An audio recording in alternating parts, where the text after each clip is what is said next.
Olá, está começando mais um programa Arte de Viver.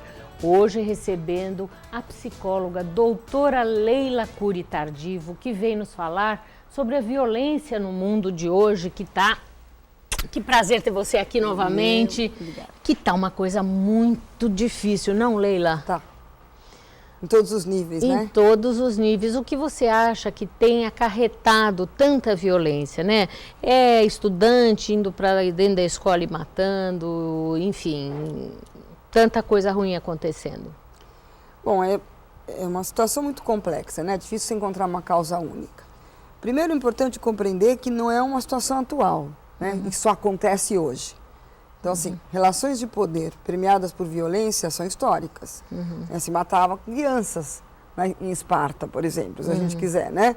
Na Idade Média se matou mulheres que eram epiléticas. Nós tivemos 2 guerras no século passado. Então, assim, se a gente parar para pensar, a violência vem acontecendo. Agora, nos dias de hoje, preocupa muito porque ela está muito disseminada.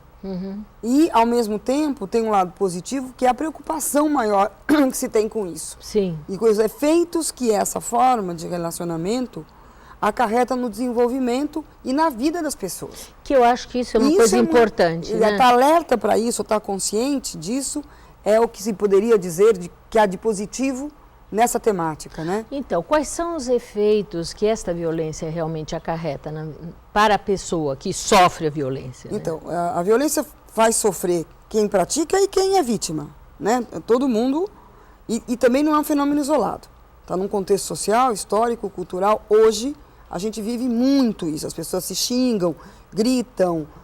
As formas de tentar resolver problemas é nessa base, né? É muito frequente querer resolver as coisas também de uma maneira violenta.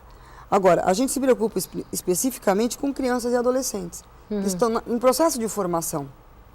Então, crianças e adolescentes que vivem em ambientes muito hostis, onde há muita violência, onde o pai vitimiza a mãe ou vice-versa, onde as pessoas resolvem as coisas no grito ou na agressão física, essa criança vai crescer com essa forma aprendendo que é essa forma de resolver as coisas e essa maneira, né, essa convivência, esses modelos acabam impregnando a própria identidade dela. Então ela forma assim. Sim, ou seja, perpetua. E perpetua, porque aí vai ser igual. E a gente tem, além disso, que já é gravíssimo, né, um distúrbio na formação da identidade, a gente tem também consequências na saúde mental. Então, no processo de desenvolvimento e como consequência doenças mesmo, tipo doenças psiquiátricas, psicossomáticas, em crianças e adolescentes, transtornos sociais da maior, então transtorno de conduta, drogadição, condutas violentas na escola, na rua. Agora, falando nisso, você acha que este é um problema também social?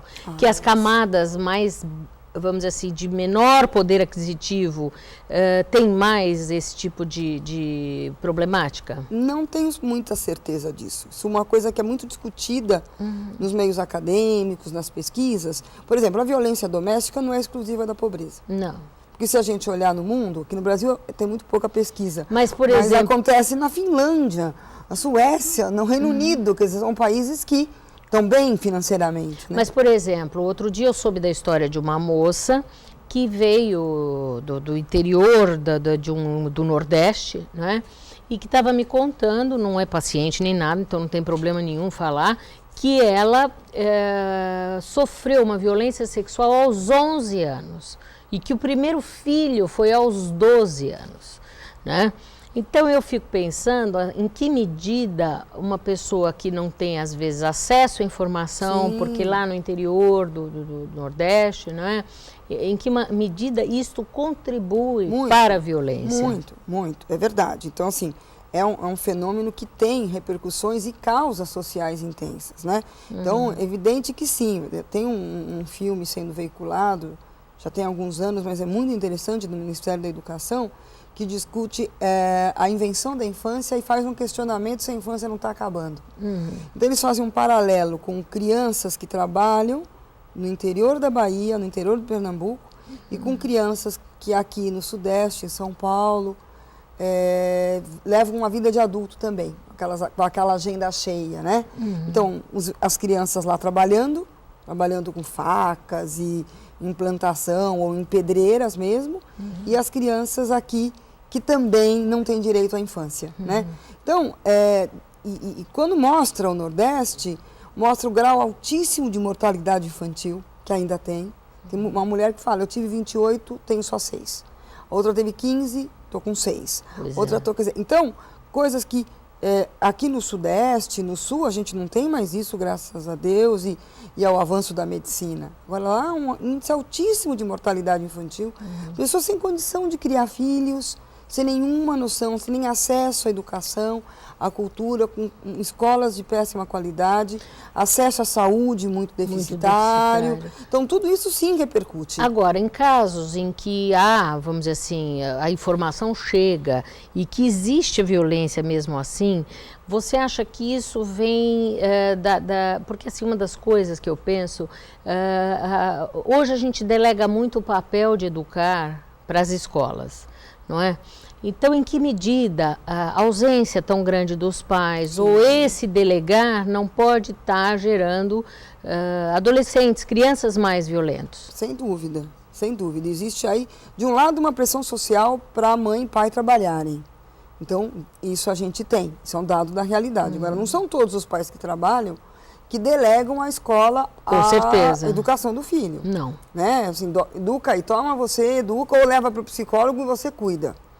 Na verdade, não dá. É um papel, a educação, a formação do indivíduo cabe realmente aos pais. Tanto legalmente, é assim, claro, né? Até por lei, são os pais que estão implicados na formação dos filhos, né?